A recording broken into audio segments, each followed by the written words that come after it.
우리 함께 기도드리겠습니다. 걸어가신 하나님 우리 아버지요, 오국백가가 여모는 좋은 가을의 날씨를 맞이했지만 코로나 바이러스의 전염으로 인해서 각 가정에서 예배를 드리게 되었나이다. 각 가정에 드려지는 예배가 신령과 진리로 드려지게 하여 주옵소서.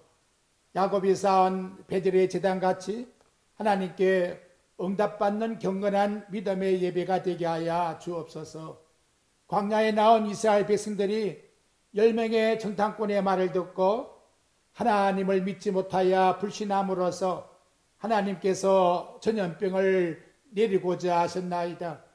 이 땅의 인간들이 조물주 여호와 하나님을 당연히 경외해야 될 것인데 인간의 지식의 교만과 자만으로 바벨탑을 샀듯이 하나님 앞에 진노하심을 쌓음으로 말미암아 천하의 코로나 바이러스로 인하여 고통과 아픔과 두려움으로 인간들이 죽어가고 있나이다. 먼저 하나님을 알게 된 저희들의 허물됨과 부족함을 주님의 보혈의 피로 용서하여 주시옵소서. 허물의 사함을 받고 자신의 죄가 가려진 자가 복이 있다고 하였는데 진실로 저희들 사함을 받고 하나님께 더 가까이 나아가는 화평의 축복을 저희들에게 허락하여 주시옵소서. 우리의 인생의 모든 삶을 하나님 아버지 앞에 다 맡기며 살아가게 하시고 인간의 삶에 다가오는 모든 문제에 불평이나 원망하지 않게 하여 주시고 하나님이 우리에게 비춰주시는 정오의 빛과 같이 의의 삶 속에 살아갈 수 있는 생활이 되어질 수 있도록 은총을 베풀어 주시옵소서. 어려울수록 하나님을 우리의 피난처로 삼게 하시고 힘과 능력으로 삼게 하시고 환난 날에 큰 도움으로 삼을 수 있도록 큰 믿음을 허락하여 주시옵소서. 잠잠히 우리의 영혼이 여호와 하나님만을 바라보게 하시고 우리의 소망 되시는 여호와 하나님 주시는 이슬 같은 은혜 가운데 살아갈 수 있도록 은총을 베풀어 주시옵소서. 각 가정에 우리 하나님께서 원하시고 기뻐하시는 은혜의 복으로 채워주시고 또 나가는 모든 생활에 어려움 당하지 않도록 우리 하나님께서 풍성함으로 채워주시고 혹 질병 가운데 있는 심령들이 있으면 하나님께서 쾌유의 은총을 허락하여 주시옵소서. 이 한 시간도 부족한 종 하나님 말씀 전할 때에 여호와 하나님의 신이 함께하사 말씀을 통하여 사모하는 모든 심령들에게 우리 하나님 원하시고 기뻐하시는 하나님의 말씀을 통하여 풍성한 은혜를 입게 하여 주시옵소서. 우리 주 예수 그리스도의 이름으로 감사하며 기도드리옵나이다. 아멘. 오늘 본문의 말씀은 룻기 1장 1절에서 5절의 말씀을 함께 낭독하겠습니다. 구약성경 402페이지입니다. 사사들이 치리하던 때에 그 땅에 흉년이 드니라. 유다 베들레헴의 한 사람이 그의 아내와 두 아들을 데리고 모압 지방에 가서 거류하였는데 그 사람의 이름은 엘리멜렉이요 그의 아내의 이름은 나오미요 그의 두 아들의 이름은 말론과 기론이니 유다 베들레헴 에브랏 사람들이더라. 그들이 모압 지방에 들어가서 거기 살더니 나오미의 남편 엘리멜렉이 죽고 나오미와 그의 두 아들이 남았음에 그들은 모압 여자 중에서 그들의 아내를 맞이하였는데 하나의 이름은 오르바요 하나의 이름은 누시더라. 그들이 거기에 거한 지 10년쯤에 말론과 기론 두 사람이 다 죽고 그 여인은 두 아들과 남편의 뒤에 남았더라. 아멘.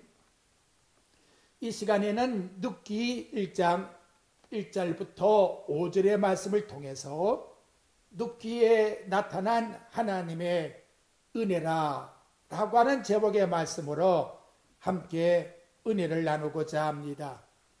룻기서는 구약성경 8번째에 기록된 하나님의 말씀으로서 시대적 배경을 보면 룻기 1장 1절에 나타난 말씀처럼 사사 시대라고 되어 있고, 그 내용은 베들레헴에 살았던 유다 지파 가정이 기근으로 인해서 모압 지방으로 내려갔다가 다시 고향으로 올라오는 여정이 기록되어 있습니다. 그 내용은 고통과 시련의 사건으로 얼룩져 있었습니다. 기근으로 인한 가난, 남편과 아들의 죽음으로 인한 슬픔, 3명의 과부들의 막막한 생활고, 하지만 종결의 부분에 가보게 되면 찬송과 축복으로 끝이 납니다. 여기서 정말 놀라운 사실은 이러한 가정에서 하나님의 아들 예수 그리스도를 탄생시키는 가문으로 나타나고 있다는 것입니다. 그러므로 룻기서는 일반 유대인의 한 과정의 역사가 아니라 하나님의 구속의 경륜을 이루시는 구속사를 설명해 주는 하나님의 계시의 말씀이라는 것을 우리 마음속에 먼저 담으셔야 하겠습니다. 첫 번째, 흉년으로 고통하는 베들레헴을 고찰하고자 합니다.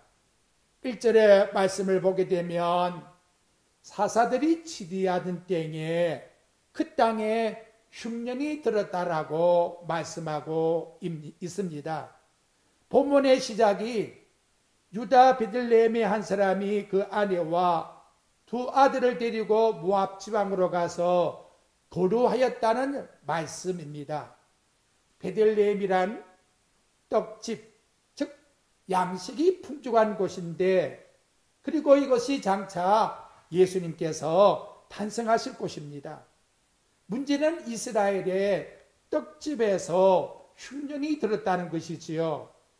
당시 농경 사회에서 흉년이란 것은 죽음만을 기다리는 최악의 환경과도 같은 것입니다. 이처럼 흉년으로 인한 환경에서 소개된 가정의 본문을 보게 되면 1절 중반절 말씀의 내용에 유다 베들레헴, 즉 유다 지파의 족속이라고 말합니다. 유다 지파는 장차 이스라엘 나라의 왕이 나오는 가문입니다. 그리고 그 가정의 가장의 이름이 곧 2절에 보면 엘리멜렉이라고 되어 있습니다. 히브리의 뜻의 내용을 보면 하나님은 나의 왕이시다, 이러한 믿음의 이름을 가진 가정의 가장이 있었는데 왜 극한 흉년이 들었을까요? 당시에 하나님이 비를 내리실 능력이 없어서 흉년이 들었을까요? 아닙니다. 룻기에 나타난 여호와 하나님은 엘사다의 하나님, 전지전능하신 하나님이란 의미입니다. 그 예로서 룻기 1장 6절의 말씀에 보면 그 여인이 모압 지방에서 여호와께서 자기 백성들을 돌보시사 그들에게 양식을 주셨다함을 듣고, 즉 자기 백성들에게 얼마든지 양식을 주시는 전지전능하신 엘사다의 하나님이라고, 그래서 룻기서에 이 전지전능하신 하나님 엘사다이라고 하는 단어가 무려 20번씩이나 나타나고 있다는 것이지요. 그렇다면 왜 베들레헴 떡집에 흉년이 왔을까요? 성경적 의미를 부여한다면 3가지로 생각할 수가 있습니다. 첫째, 흉년이란 것은 하나님이 내리시는 징계, 벌이라고 할 수가 있습니다. 1절에 사사들이 치리하는 때라고 했는데 이때의 이스라엘 백성들의 삶이 어땠느냐? 그 앞에 사사기 21장 25절에 나가보게 되면 그때의 이스라엘이 왕이 없으므로 사람이 각각 그 소견에 오른 대로 행하였더라, 이렇게 말씀하고 있습니다. 무정부 시대의 혼란과 타락된 사회의 모습을 보여주고 있는 것입니다. 하나님의 말씀의 인도를 따르는 것이 아니라 스스로 자기 자신들의 생각을 따라서 행동하는 삶이 되어서 하나님이 이스라엘 백성들에게 주었던 신앙을 하나님께서 바로 세우기 위해서 하나님이 흉년이라고 하는 징계를 내리시고 있다는 것이지요. 민수기 14장에 가보면 가나안 땅을 정탐하고 돌아온 이스라엘의 우두머리 10명들이 정탐한 땅을 악평함으로 말미암아 이스라엘 백성들이 밤새도록 소리 지르며 통곡하며 애굽으로 돌아가자고 하는 그 불평의 말을 하나님께서 들으셨을 때에 민수기 14장 12절의 말씀에 보면 내가 전염병으로 그들을 쳐서 멸하시겠다, 이렇게 모세에게 말한 말씀이 나오고 있습니다. 하나님을 멸시하고 하나님께 불신하는 그 같은 마음을 품고 배은망덕할 때에 하나님은 전염병을 내려서라도 그들을 멸하시겠다고 하는 하나님의 보를 말씀하고 있다면, 오늘날 코로나 바이러스로 인하여 전 세계의 고통과 죽음으로 당하고 있는 이 모습은 우리 인간들이 하나님 앞에 배은망덕함으로 말미암아 하나님을 부정하고 하나님께 도전함으로 말미암아 하나님이 내리시는 진노의 불이라는 것을 이 한 시간 우리는 생각을 해 보아야 된다는 것이지요. 두 번째로, 흉년이 임했다는 것은 신앙의 징계로 생각할 수가 있습니다. 우리 성도들의 신앙의 진정성을 보려면 좋은 환경에서 잘 구분되지 않습니다. 성도들의 신앙이 역경과 고난을 당하게 되면 본래의 참모습이 드러나게 된다는 것이지요.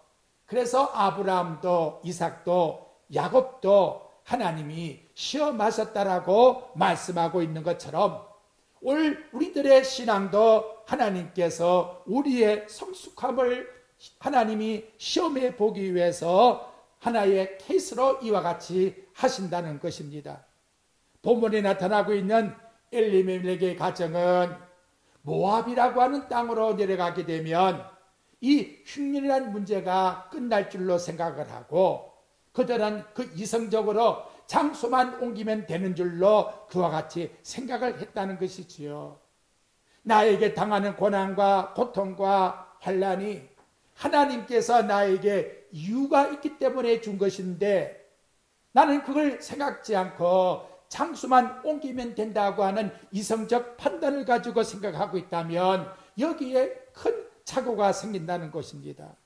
우리 인생에 있어서 복의 근원이 무엇입니까? 그것은 바로 하나님께서 우리들에게 복을 주셔야 된다는 것을 기억하셔야 합니다. 그런데 이 엘리멜렉의 가정은 하나님의 집을 떠나서 모압 지방으로 오면 될 것이라 생각하고 10년의 세월이 지나갑니다. 그곳에서 두 아들 말론과 기론이 모압 여인과 결혼해서 행복하게 살 것이다 라고 생각했는데 삶의 결과가 어땠느냐? 남편과 두 아들이 죽고 3명의 과부만이 남는 슬픔의 역사로 나타나고 있다는 것이지요. 어떻게 보면 성령을 통해서 시작한 삶이 육신의 삶으로 맞춰지고 있는 이런 모습으로 보여지고 있다는 것입니다. 마치 롯이 소돔 고모라로 내려가게 되면 그것에서 잘 먹고 편안하게 잘 살 것이라 했는데 결과에 가서는 멸망의 도성이 되고 겨우 몸만 살아서 나온 것 같은 그런 모습으로 오늘 본문의 말씀이 나오고 있는 이 가정도 이와 같이 되었다는 것이지요. 그럼에도 불구하고 이제 두 번째 생각하고자 하는 것은 하나님의 자녀이기 때문에 하나님이 은혜를 베풀어 주신다는 거예요. 놀라운 것은 아무리 공고와 환난과 어려움 속에 이제 모든 것이 다 사라지고 끝이 났다 할지라도 하나님이 은혜만 부어주시면 당신의 자녀들의 행복이 다시금 일어날 수가 있다는 것을 오늘 성경은 우리들에게 말씀을 통해서 나타내주고 있습니다. 모압 땅에서 10년 동안 지난 다음 소식이 들려왔는데 베들레헴에 양식이 있다는 소식이 들려왔습니다. 이때 나오미는 두 자부를 불러서 이제는 선택의 자유권을 줍니다. 그래서 1장 8절의 말씀의 내용이 나타납니다. 너희는 각각 어머니 집으로 돌아가라. 시어머니는 며느리들에게 간곡하게 설득을 시킵니다. 그 결과 14절 말씀에 보면 오르바는 어머니에게 입맞추고 친정으로 돌아갔고, 룻은 죽어도 어머니 나오미와 함께 죽겠다는 결심을 했기 때문에 이것을 본 나오미는 함께 예루살렘으로 올라왔다, 이렇게 말씀하고 있습니다. 어떻습니까 여러분? 남편 죽고 자식 죽고 나오미는 늙었고 아무 재산도 없고 이제 예루살렘으로 올라간다고 할지라도 살아날 가망 희망이 없는 그러한 상황입니다.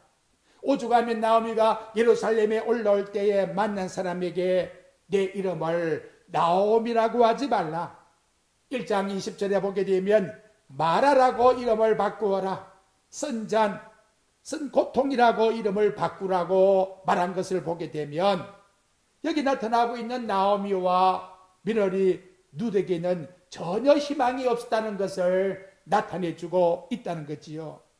누구도 도와줄 자가 없는 이런 모습, 오늘 우리 인간의 구원의 역사로 보게 되면 하나님을 떠난 죄를 지은 인간에게는 누구도 도와줄 자가 아무도 없다는 것입니다.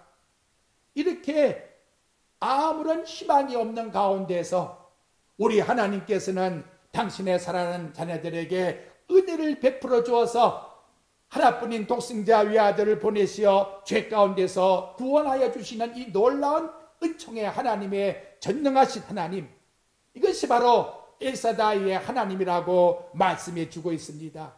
바꿔 말하면 복음이라는 것은 전능하신 엘사다이 하나님이 함께할 때에 절망이 아니라 거기에 소망이 있다는 것을 우리들에게 나타내 주고 있고, 하나님이 은혜를 베푸는 그 시점이 곧 우리 인간들에게는 구원의 은총을 받고 새로운 희망을 가질 수 있는 축복이 된다는 것을 본문에서 우리에게 설명을 해주고 있습니다.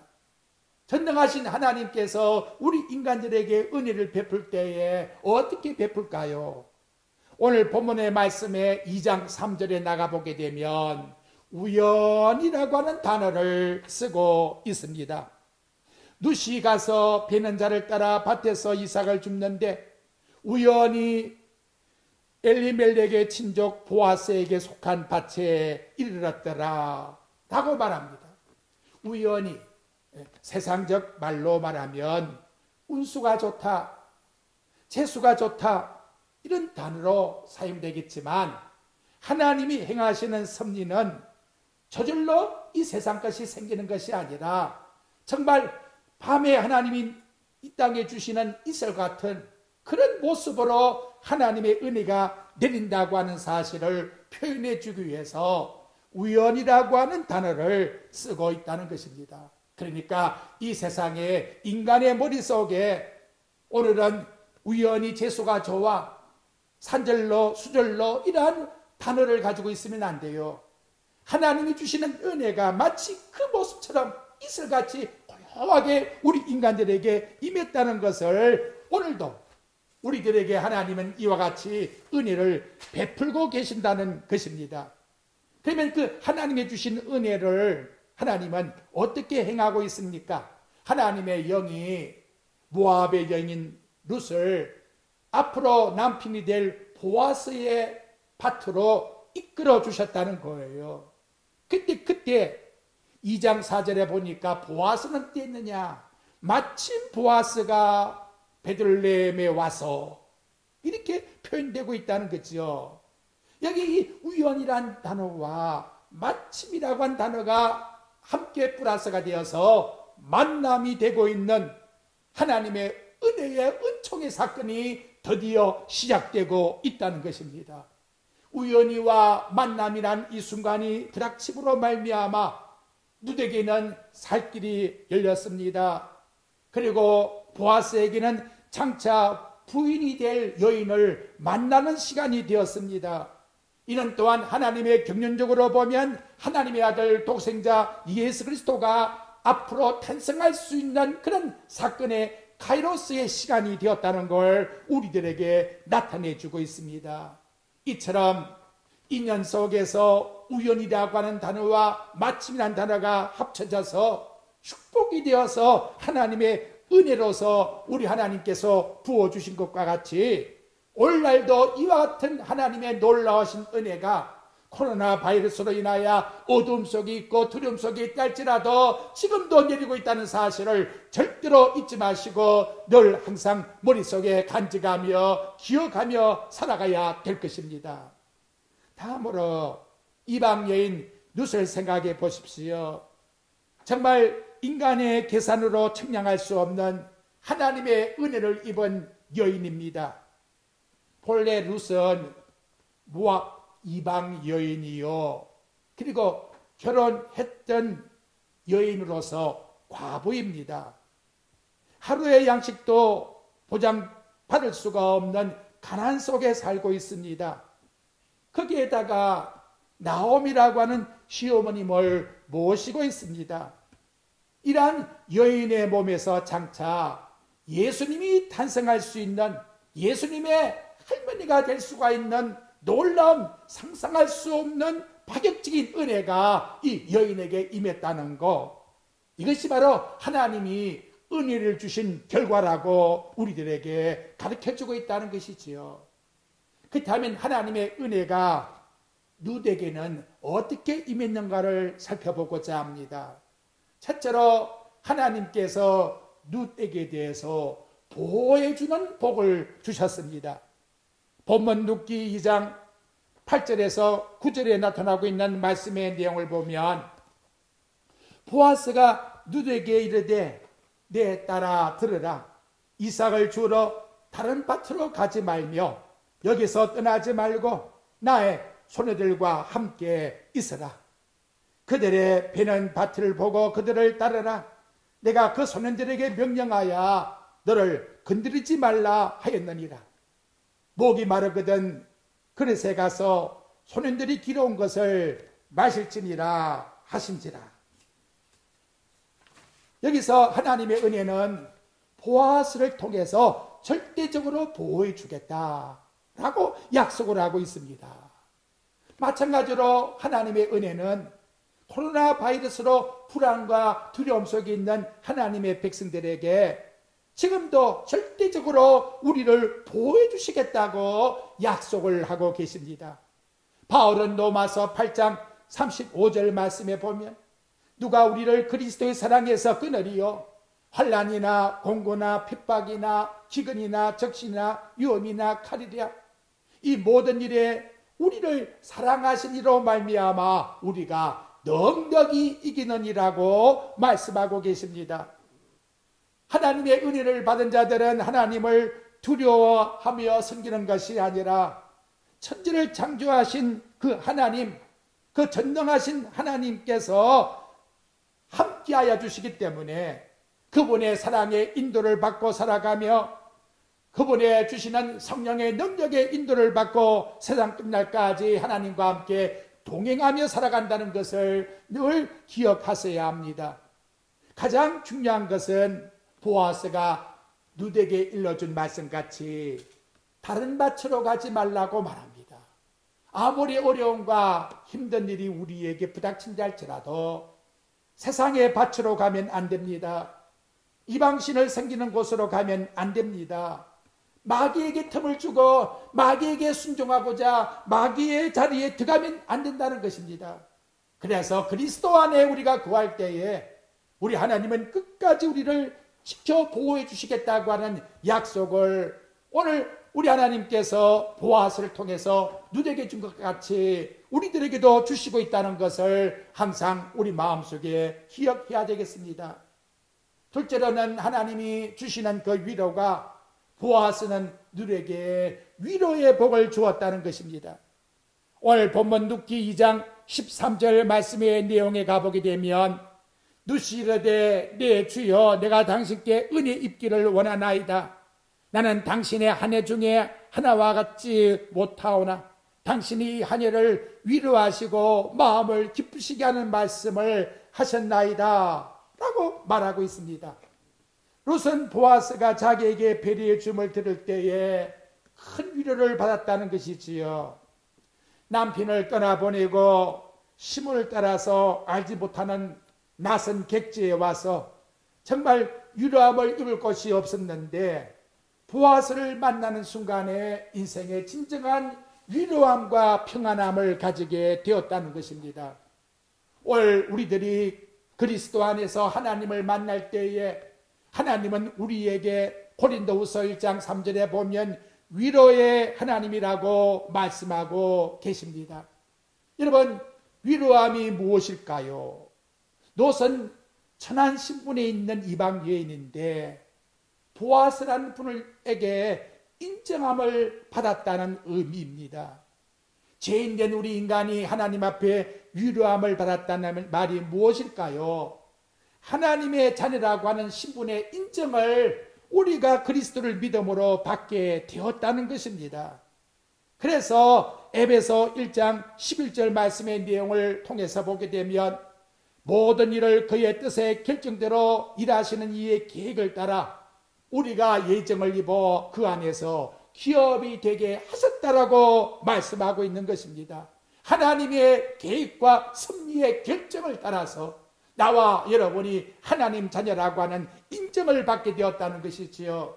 이것은 잠깐 동안이 아니라 영원한 유효적인 인정을 받게 되었다는 것입니다.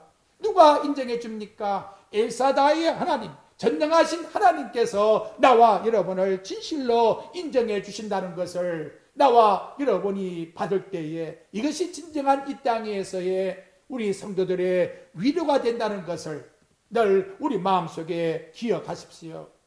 셋째로는 하나님의 은혜 속에 받은 복이 교제의 복을 받았다는 겁니다. 룻기 2장 14절 말씀에서 일러줍니다. 식사할 때에 보아스가 룻에게 이르되 이리로 와서 떡을 bod으며 내 떡 조각을 초에 찍어라. 룻은 자기 밭에 일하는 노예의 신분인데도 보아스는 룻에게 자기 상에서 같이 먹자고 합니다. 함께 같이 먹자고 하는 이 특권, 보아스가 룻에게 준 것과 같이 하나님께서 그리스도 안에서 나와 여러분을 초대하여 함께 교제의 축복을 나누자고 말씀하고 있습니다. 요한계시록 3장 10절 말씀에 보면 볼지어다 내가 문 밖에 두드리노니 누구든지 내 음성을 듣고 문을 열면 내가 그에게 들어가 그로 더불어 먹고 그는 나로 더불어 먹으리라. 고린도전서 1장 9절에는 너희를 불러 그의 아들 예수 그리스도 우리 주와 더불어 교제하게 하시는 하나님은 미쁘시도다. 우리를 부르신 것은 그리스도를 통해서 하나님과 교제함을 나누게 하기 위해서, 사귐을 나누기 위해서 우리를 하나님 자녀로 부르셨다는 것입니다. 교제 사귐이라는 것은 곧 프렌드십을 말하는 거예요. 친구의 우정을 우리들에게 말해주고 있는 것입니다. 예수님은 우리를 향하여 요한복음 15장 14절에서 너는 곧 나의 친구라고 말씀하고 있습니다. 다른 유다에게는 절대 그렇게 말하지 않았어요.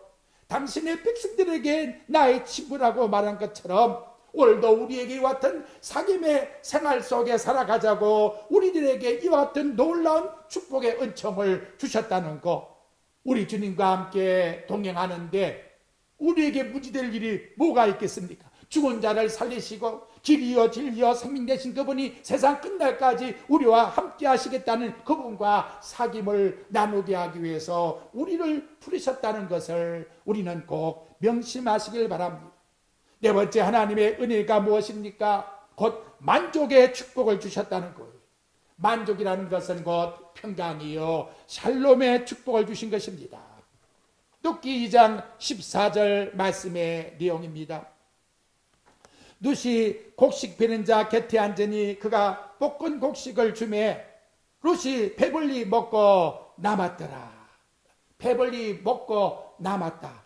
만족하는 룻의 모습이에요. 하나님이 은혜를 베풀어 주어서 우리 영혼 속에 만족을 누리게 되면 시편 23장 5절의 말씀에 보면 내 잔이 넘치나이다, 내 잔이 넘친다라고 고백을 합니다. 에베소 3장 20절에는 우리 가운데 역사하시는 영역대로 우리를 온갖 구하는 것이나 생각하는 것에 더 넘치도록 주시는 분이라고 고백을 드리게 됩니다. 바울은 로마서 8장 32절에서 자기 아들을 아끼지 아니하시고 우리 모든 사람을 내어주시니가 어찌 그 아들과 함께 모든 걸 우리에게 주지 않겠느냐 하고 하나님의 그 풍성하신 위대하심을 찬양하고 있습니다. 빌립보 4장 19절에는 바울이 빌립보 성도들에게 나의 하나님이 그리스도 예수 안에 영광 가운데 그 풍성한 대로 너희 모든 쓸 것을 채우시리라, 넘치게 풍성히 채워주시겠다고 약속합니다.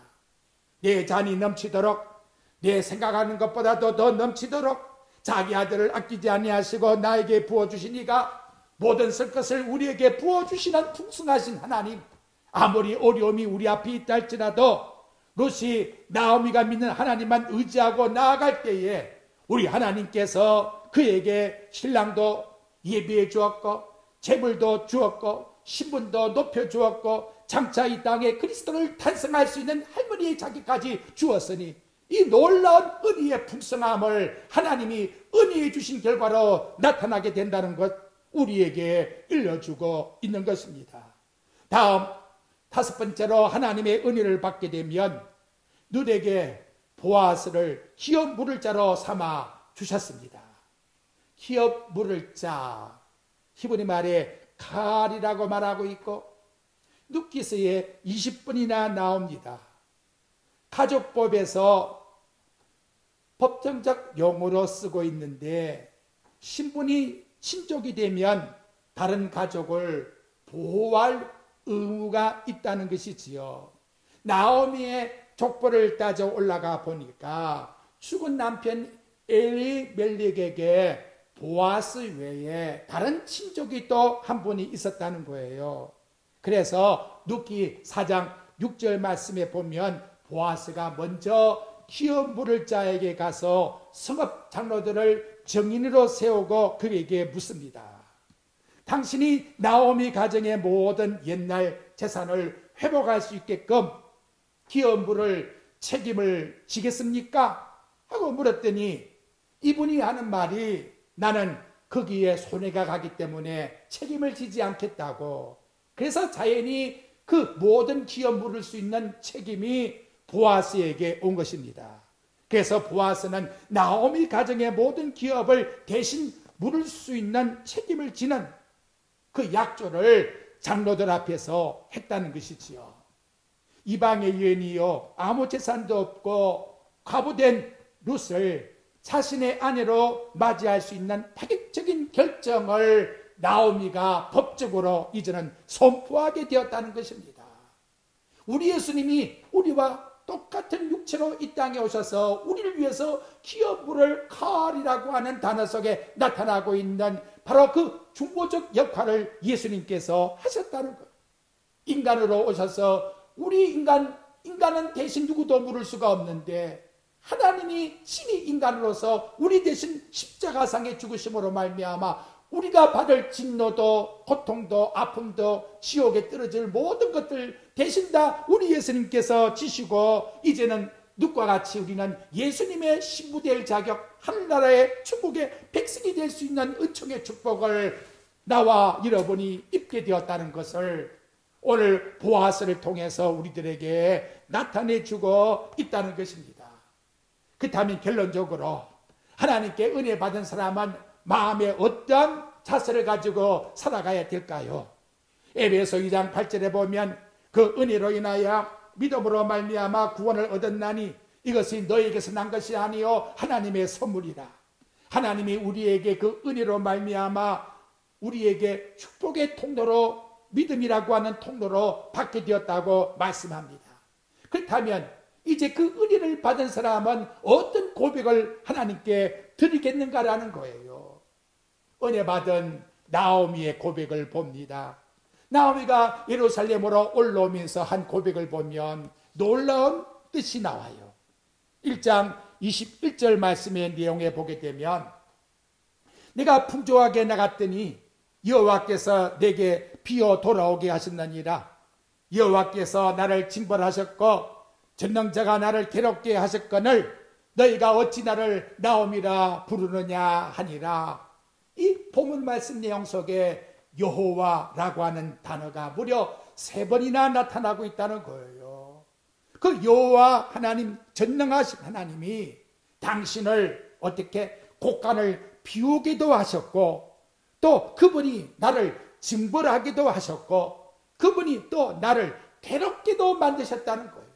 그러니까 여러분, 재산이 없어지는 것도, 징벌을 당하는 것도, 괴로움을 당하는 것도 나오미가 은혜를 받고 깨달은 것이 뭐냐? 어떤 환경 때문에, 조건 때문에 이루어진 것이 아니라 전능하신 하나님께서 나에게 그와 같이 하셨다, 이렇게 고백을 하고 있다는 것이지요. 오늘날도 우리의 모든 삶 속에 전능하신 하나님께서 나에게 비우기도 하시고 고통도 주었고 아픔도 주었고 괴로움도 주었다라고 고백드릴 수 있는 그런 고백이 바로 은혜 받은 사람만이 하나님이 하셨다라고 고백드릴 수가 있다는 것입니다. 두 번째로 누세의 고백을 보십시다. 하나님 앞에 은혜를 받고 나니까 그에게는 일사각오의 신앙의 고백이 나왔어요. 오르바는 집으로 돌아갔는데 룻은 어떻게 고백하느냐? 룻기서 1장 15절 말씀의 내용을 통해서 보면 나오미가 룻에게 너도 동서를 따라서 돌아가라고 말씀하지요. 그런데 룻은 하나님 앞에 은혜를 받은 여인인지라 어떻게 고백합니까? 16절과 17절에 이렇게 말씀해요. 룻이 이르되 내게 어머니를 떠나며 어머니를 따르지 말고 돌아가라. 강건하지 마소서. 어머니께서 가시는 곳에 나도 가고 어머니께서 머무시는 곳에 나도 머물겠나이다. 어머니의 백성이 나의 백성이 되고 어머니 하나님이 나의 하나님이 되시리니 어머니께서 죽으시는 곳에 나도 죽어 거기 묻힐 것이라. 만일 내가 죽는 일 외에 어머니를 떠나면 여호와께서 내게 벌을 내리시고 더 내리시기를 원하나이다. 이 고백이 바로 주님을 따라가고 있는 하나님의 백성의 고백이라는 거예요. 우리가 어려운 가운데 있지만 하나님께 은혜를 받은 사람이라면 주님 가신 곳에 나도 가겠나이다. 주님 유숙하는 곳에 나도 유숙하겠나이다. 주님의 백성이 나의 백성입니다. 주님의 나라가 곧 나의 본향집입니다. 주님을 떠나서 다른 신을 섬긴다 하면 여호와 하나님께서 나에게 벌을 100배나 1000배나 더 내릴 것입니다. 나는 주님과 함께 영원한 천국에 갈 때까지 동행할 것입니다. 이러한 고백이 은혜 받은 룻을 통해서 고백드린 것과 같이 이 시대에 나와 여러분들의 고백이 되어야 된다는 것을 꼭 우리 마음속에 담으셔야 합니다. 마지막 세 번째로 룻이 보아스에게 은혜 입기를 간절히 소원하지요. 룻기 2장 10절 말씀의 내용을 보게 되면 룻이 엎드려 얼굴을 땅에 대고 절하며 그에게 이르되 나는 이방 여인이거늘 당신이 어찌하여 내게 은혜를 베푸시며 나를 돌보시나이까. 우리가 주님 앞에 은혜 받은 구원받은 하나님의 백성이라면 주님이 주신 그 은혜 앞에서 어떻게 우리가 고백을 해야 되겠습니까? 사도 바울은 고린도전서 15장 10절에서 그러나 나이나 된 것은 하나님의 은혜로 된 것이니 내게 주신 그의 은혜가 헛되지 아니하여 내가 모든 사도보다 더 많이 수고했으나 내가 한 것이 아니요 오직 나와 함께 하신 하나님의 은혜라고 고백하고 있습니다. 출발도 은혜요 마침도 은혜요 한 모든 것도 다 하나님의 은혜라고 고백하고 있습니다. 하나님이 나에게 주신 그 은혜 때문에 나는 지금까지 살아올 뿐입니다 하고 모든 영광을 다 주님께 돌려드리며 받은 그 은혜에 족하다고 하나님 앞에 고백함을 드린다는 것입니다. 폴란드의 유명한 과학자 코페르니쿠스가 15세기에 그는 지구가 돈다고 하는 주장을 했다가 당시 로마 교황청에 의해서 화형으로 처형을 당합니다. 그런데 그의 무덤의 빗속에는 다음과 같은 글이 쓰여 있습니다. 나는 바울의 지혜를 구하지 않습니다. 나는 베드로의 능력을 구하지 않습니다. 오 하나님, 나는 회개한 강도에게 주셨던 그 은혜만을 구합니다. 하나님이 베풀어 주시는 그 은혜 속에만 살기를, 강도에게 주어서 구원함을 입히준 그 은혜만 내 마음속에 있다면 이것으로 나는 최고의 만족과 소원으로 삼겠습니다. 바로 이러한 마음을 가지고 살아가는 것이 올 이 시대에 은혜 받은 하나님의 백성들의 고백이라는 것을 우리는 꼭 기억을 해야 합니다. 오늘 본문의 마지막 어떻게 결론이 나옵니까? 누가서 4장 21절과 22절 말씀에 보면 살몬은 보아스를 낳았고 보아스는 오벳을 낳았고 오벳은 이스를 낳았고 이스는 다윗을 낳았더라.